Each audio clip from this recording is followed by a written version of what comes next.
Let me share with you guys a quote about prayer.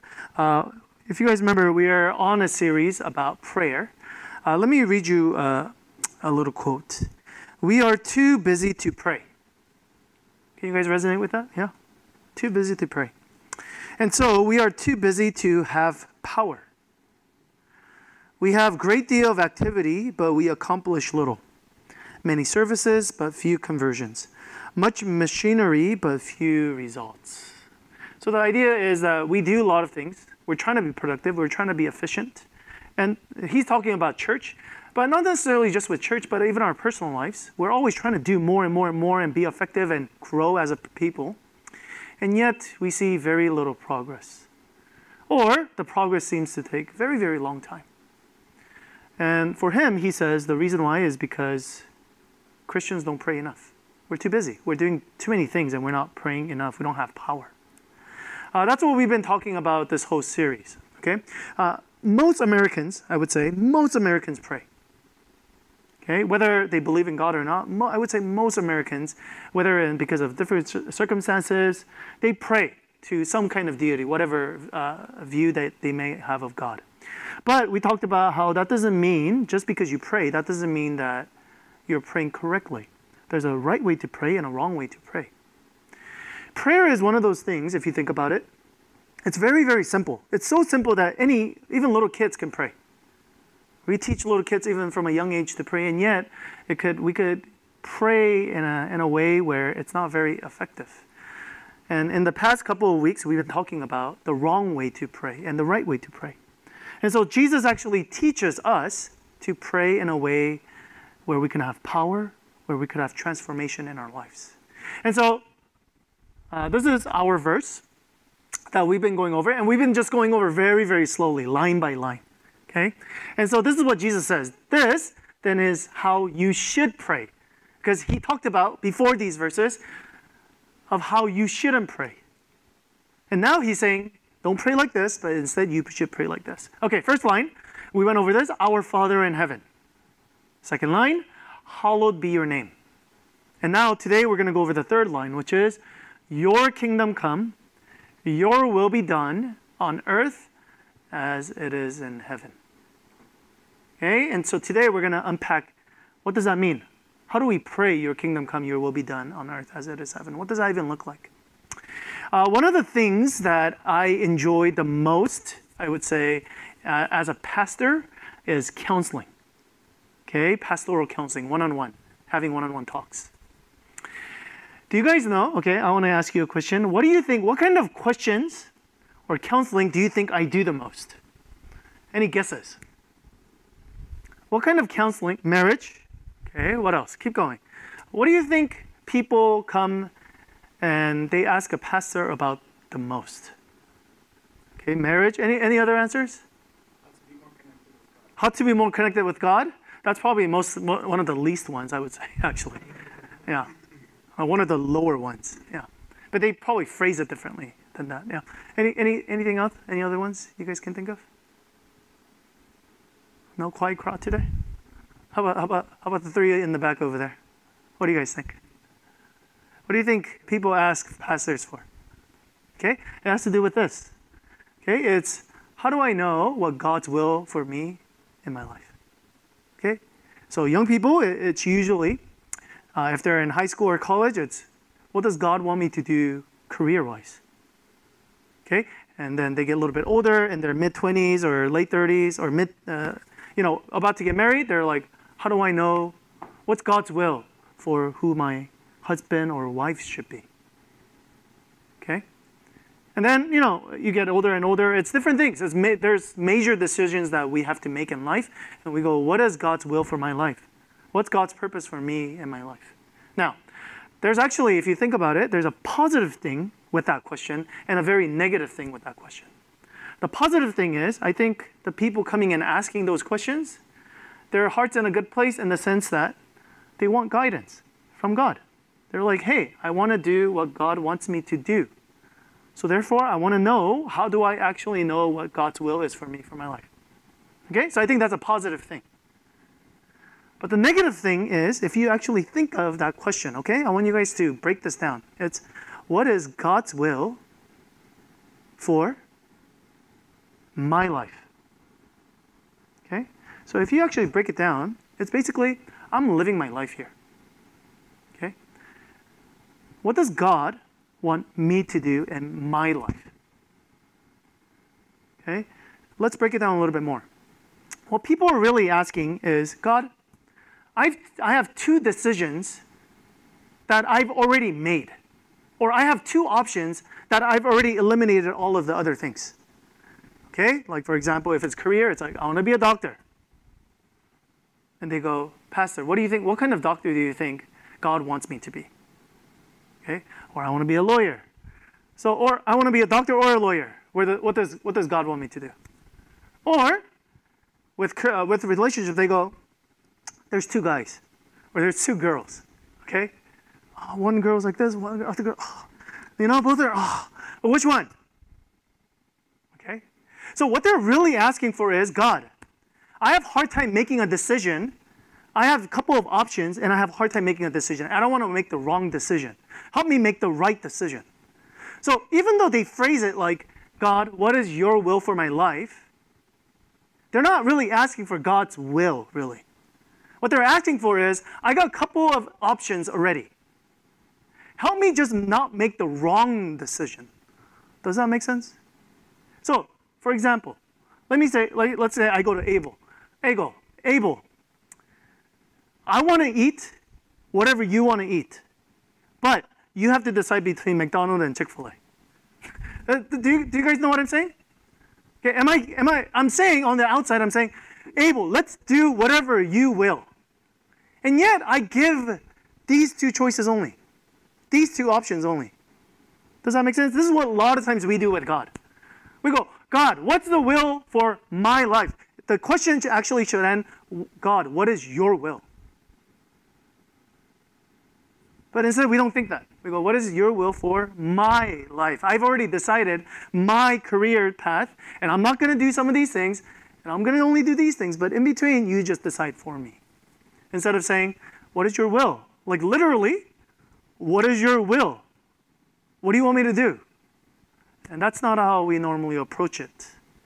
So, even though I know it says here, your kingdom come, your will be done on earth as it is in heaven, I think a lot of times what we actually pray instead, even though we say these words, I think what a lot of times we actually pray. We might not verbalize it like this because it sounds weird, but I think a lot of times what we are actually praying is, God, my kingdom come. I want to be happy. I want to be wealthy. I want to be comfortable. Make my kingdom come. Establish my kingdom. I want a certain thing here on earth. You make it happen for me. So we go, my kingdom come, and then my will be done. God, these things are not working out the way I want it to. So you're a bad God. Sometimes we do that. Because why? My will isn't being done. God, it's not supposed to go like this. I planned it like this, and I listened to you, and I paid my tithe, I went to church, I did all of this. It's not supposed to work out this way. My will isn't happening. So therefore we go, God, I want my will to be done here on earth. Again, we don't verbalize it, but a lot of times that's how we pray. My kingdom come, my will be done. So if you think about it, I think this is one of those verses where it's really, really hard to pray this. Our Father in heaven, we like that. Oh, God is our Father. Yes. Hallowed be your name. Okay, we should worship God. Yes. But do you understand? We're literally saying, not my kingdom come, your kingdom come. Not my will for my, I'm not going to, basically I'm submitting. I'm saying, I'm not going to decide. You decide for me. That's very, very, very, very, very difficult if you truly understand this. Okay? If this is like, oh, I could pray this, then I think maybe you don't really understand this, what the implications actually are. I'm going to show you a couple of songs. By the way, this is not just a you thing if you think, oh, this is really hard for me. This is not just a me thing. I think this is a human thing, by the way. Okay? Just to show you this, I'm going to show you a couple of songs from different generations to just show you this kind of like thought process, like I want control and I want to do things my way. That this is not this is not just like a 2022 problem. This is a problem that a lot of us actually struggle with. Okay, here's a song. Frank Sinatra. Very old song. I did what I had to. I saw it through without exception. I planned each charted course, each careful step along the byway, and much more. I did it my way. Okay, so what is he saying? He's saying, I planned it all out. And it's all about I'm going to do it. I might be wrong. I might do it differently. I might be unique, but I'm going to do things my way. Okay, some of you, and the next song is My Generation, okay? Limp Bizkit. This time I'm going to let it all come out. This time I'm going to stand up and shout. I'm going to do things my way. It's my way. It's my way or the highway. Okay, some of you guys, yeah, My Generation, it's like, yeah, Limp Bizkit. Okay, but the idea is the same, right? It's my kingdom. I want my will to be done here. I want to control. I want my kingdom here. I want my will to happen. And God, you are going to make sure that you support me in my endeavor. My kingdom, my will. You make it happen. If you don't, you're a bad God. You're an unloving God. Again, we don't say this out loud, but that's what our processes are like. Look at your disappointments with God. Look at your real disappointment with God. Some of you guys, you stop praying because you feel like God's not playing my game. He's not helping me build my kingdom. He's not doing it my way, so why pray? Why? Because your goal is to build your kingdom. Your goal is to do your will. Yeah? Okay, last one. Okay, younger generation. Frozen, the wind is howling like the storm inside. Couldn't keep it in. Heaven knows I've tried to be a good girl you've always wanted to be. Conceal, don't feel, don't let them know. Well, now they know. It's not they know. Now they know. Let it go. Let it go. So it's kind of like, I did it the parents' way. I did it what society told me, but it's like, forget it. This is me. Just let it go. Let it go. I don't care what they're going to say. So again, we see songs from 80, 90, even from, for the millennial, for the Gen Zs, we see, hey, this is a human thing. This is something that every single human struggles with. Our prayer, again, it's not, let God, let your will be done, let your kingdom come. Instead, it's, I want my kingdom here, and I want it my way, or the highway. Okay, and this is a song that's been sung from Adam and Eve. You guys know that, yeah? God said, I've given you this garden. You can rule this. But there's one thing I don't want you to do. And they're like, no, that's not enough, God. I want my way. I want to eat this fruit. I'm going to do whatever I want to do. And that's what our lives look like. Now, I'm going to tell you guys the dangers, 2 dangers of this kind of thinking, because it sounds really good. All of us do it, and yet there's consequences for these things. And that's why God doesn't want us to do it, because it's really, really dangerous to continue to pray, my kingdom come, my will be done. Even though it looks good on the outside. It's actually very detrimental. Okay, I'm going to give you guys 2 reasons, and then afterwards I'm going to give you guys how we can actually start praying this instead. Okay, number 1, I'm going to make it global first. Think of all the news, bad news that you've seen this week. Okay? Or this month. Or think of all the crazy things that happened in 2022. Okay? There's wars going on. There's violence. There's discrimination. There's hatred.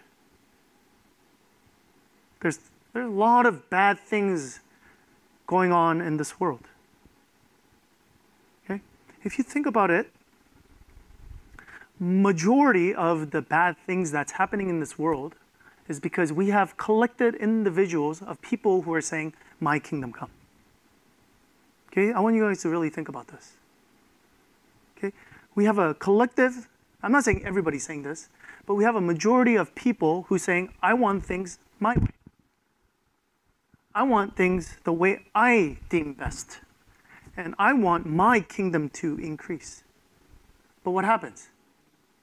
I live with other people that also think the same way I do, which is, you say, no, I want my kingdom, not your kingdom. I want my kingdom to get bigger. No, I want not your will, but I want my will to happen. And so we have a group, we have 7 billion people living on earth, and majority of those people are saying, I want it my way. And so what happens when their wills collide? Then what do? You're getting in the way of my kingdom. You're getting in the way of my will. Then what do? You got to destroy, right? You got to cut them down. And there's different ways. And we see it on the outside. The big things are wars, hatred, and these things. But on the individual level, we lie sometimes. Okay, we gossip. We break people down. Okay, we take advantage. Why? Because, again, my kingdom come. My will be done on earth. I will not be deterred. So, but the problem is we have a group of people doing that. So I would say, again, if you really think about it this deeply, you have a group of people living in a very limited world with limited space and limited resources, all saying mine, mine, mine, mine, mine. War is inevitable. Do you understand? Most of the things, I'm not saying everything, but most of the tragic news, most of the things basically that we hate in this world and we want to get rid of, we're also contributing to that. When we say, my kingdom come, my will be done. So we're actually part of that problem as well. So on the one hand, we're saying, yeah, let's feed all the poor people. Yeah, no more hatred. And yet, we see ourselves doing the things that we see ourselves contributing to some of these hatred. Okay, personal level. Okay, think about all the mistakes that you have made in your life. Hey, I have many. Think about all the mistakes. Okay, how about this? Think about all the people that you've hurt because of the mistakes you've made.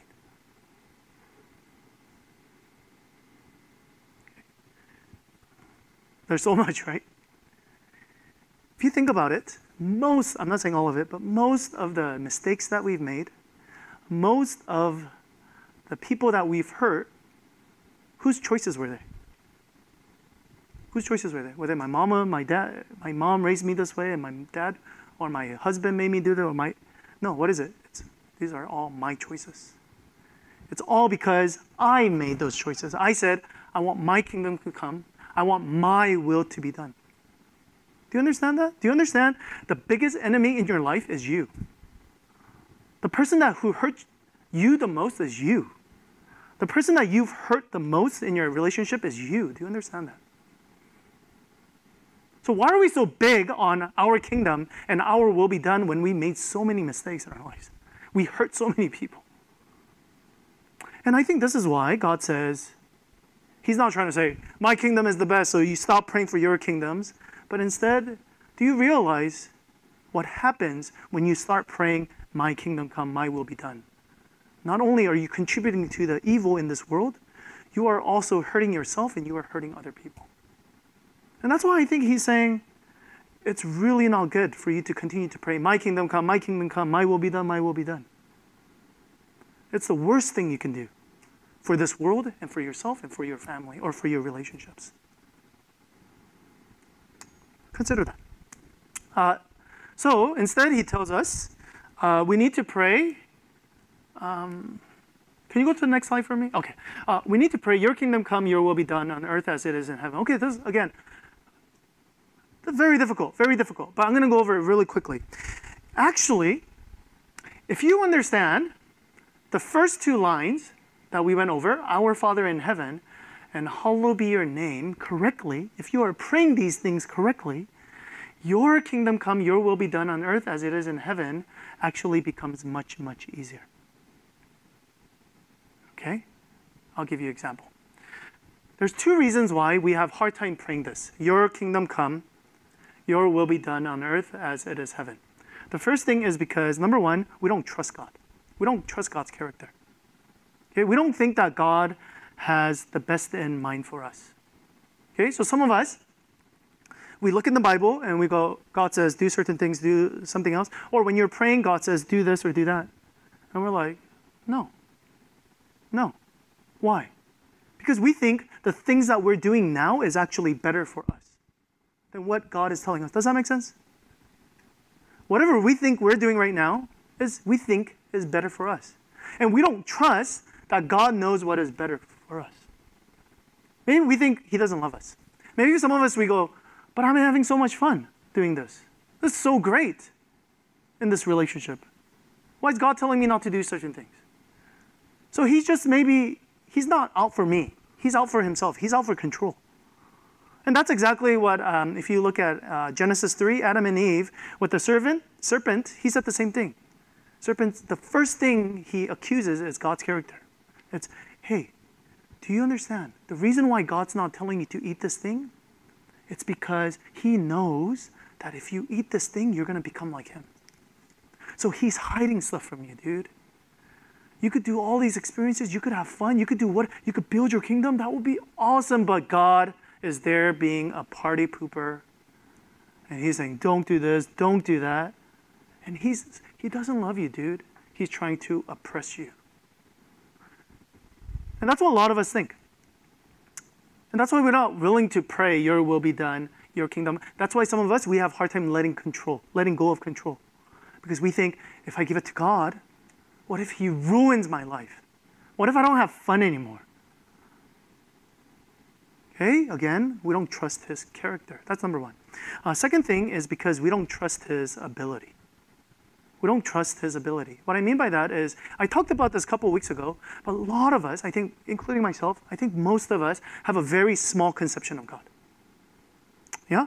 We have a very small God. We like a God who we can control instead. We go, God, I need you to make me feel better. Make me feel better. Say something. Do something. Make me feel better. Squeeze, squeeze, squeeze. And then, oh, I feel good. I put him back in my pocket. And so we have a very limited, small God. And so therefore, if he's a small God, what happens? Then he's very limited in his power as well. We talked about this in fear, right? Because we have such a small God, we have so much fear because this small God is smaller than our fears. So same thing. We have problems in our lives. We have decisions that we got to make. And we're like, God, you're this small. How are you going to know what is best for me? I don't trust your abilities because you're this small. My problems are this big. So it is better that I have the better ability to actually solve these issues. Does that make sense? There's many different reasons why we have a hard time praying this. But again, if you understand, if you actually pray, our Father in heaven, and hallowed be your name right here, then it actually helps you. So the first part, what are we to think of? Our Father in heaven. Right? We have to think, we're not talking to a boss here. We're not talking to a king, even though he is our king. Yet he says, address ourselves as Father.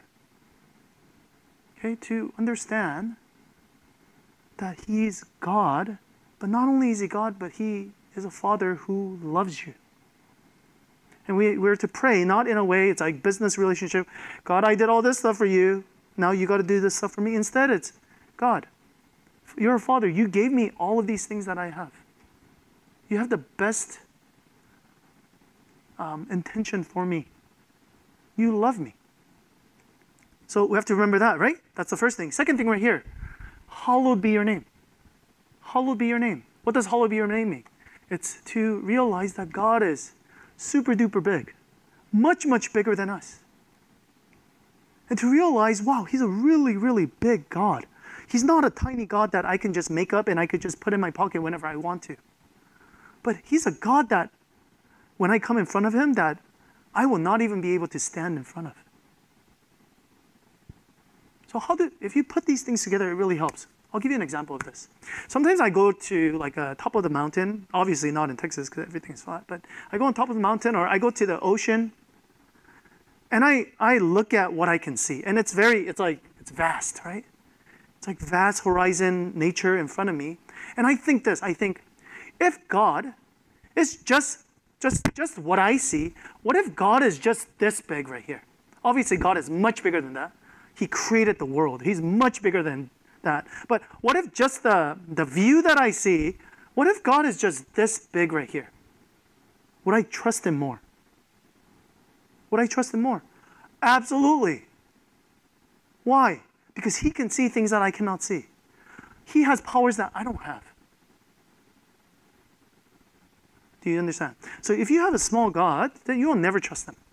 If you have a God who you feel like is trying to take advantage of you, you will never say, your kingdom come, your will be done. But if you realize he is your Father, and on top of that, not only is he your Father, he created the whole universe. He made everything. And yet he loves you too. Then you can start praying, your kingdom come, your will be done on earth as it is in heaven. You got to put all these elements together. So, are some of you guys having a hard time praying this? Your kingdom come, your will be done on earth as it is in heaven? Okay? If you do, then you got to focus on our Father in heaven and hallowed be your name. You're not doing these two things enough. Okay? That's the issue. Maybe you can say, oh yeah, God loves me, but no, he's not that big. Or maybe some of you came from a traditional setting where, yeah, God is really, really high, but he doesn't care about me. Okay? Again, you can't trust him then. But you got to put these two things together. He's my Father. He loves me deeply. And yet, he's so big. When I hold these two things together, then how can I not trust him? I'm going to give you an example and we'll finish.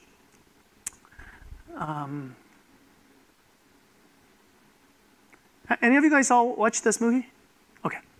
If you haven't, please watch it. But it's rated R, so it's a little gore. It's like war movie, so maybe for little kids, maybe not. His name right here. It's a story of this guy right here. His name is Desmond Doss. He's probably one of the most famous SDAs in the denomination. Okay. Basically the movie goes. He's a conscientious objector, which means he will not shoot anybody with a gun. Okay, he will not kill somebody with a gun. Okay, so he will not bear arms. But that's a problem. Why? Because war is all about shooting and killing, right? But he's like, I still want to join. So I'll go as a medic. I'll go and save people instead. Okay, so they go to one of the islands near Asia somewhere. I think it was between Japan, and they were in one of the islands, and long battle, and they were basically on a cliff. Okay, and they were like fighting and fighting and fighting, and they were losing. Okay, and a lot of American soldiers died. Okay, but what happened was he survived, and through the night when the war, everybody's like resting and sleeping, he decided, okay, I'm going to rescue as many people as possible. Okay, but you have to understand, he's carrying literally, like he's carrying people. But not only that, there's a cliff. It's like a 70-foot cliff. So he has to like rope them down one by one. Okay? Do you know how many people he saved? He saved 75 people. 75. That's crazy. Okay, it would have been crazy if he just saved one. Because why? He literally risked his life to save all of these people. Okay, so I want you to look at just him. Just him. And anybody in here thinking, wow, he's a really selfish guy. How dare he save 75 people risking his life? Right? Any of you guys thinking, oh man, his character, he must have some character flaw. No, you guys are thinking, wow, this guy is someone I could trust. This guy, I don't have to say, oh, he must be an evil person. No, he must be a very good person. That's number one. Second thing, any of you guys thinking, man, I would never trust him with my life. He only saved 75 people, that's it? And roped them down, that's all he did? No, what are we thinking? We're thinking, oh my goodness, I would really trust him. Like on picture, like the real picture of him, he looks really scrawny and stuff like that, but wow, he saved 75 person? I think I would trust this guy. Okay? He seems reasonable enough. He seems responsible enough. Does that make sense? You see what a person is willing to do, able to do, and you go, oh, I trust him based on that. Okay, so let's look at the cross. Most of us, we look at the cross and I don't trust him. I don't think he's a loving person. Do you understand? He's dying on the cross. For who? For every single person in this room. Is he dying on the cross because you guys did some good things here? That you guys all deserved it? Absolutely not. And yet, he's still willing to die for each and every one of us in here. Okay, we look at that and we go, oh, yeah, he's trying to oppress me. You see, that doesn't work. We go, wow, that's a really good God. And yet, why is he doing this? He's dying on the cross because he's saving each and every one of us. I looked at Google. I don't know if this is true or not. They said there's about 117 billion people who have lived on this earth.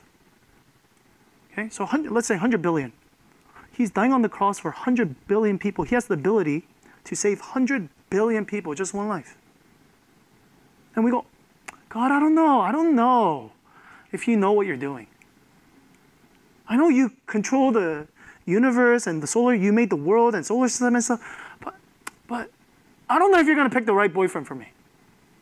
I don't know if you're going to pick the right jobs for me. I don't think you're going to make me happy. I don't think you know what you're doing. I think I actually know what's better for my life than you do. You see, it becomes very flimsy. It doesn't work. Your kingdom come, your will be done on earth as it is done in heaven. Very, very difficult. But if we hold on, if we look at the cross, if we hold on to the fact that God is love, and yet God is so big, and when you put these things together, then you can trust this God. You can give your life over to him. You can say, yes, your kingdom come, because this ain't working. This world ain't working. Your kingdom come.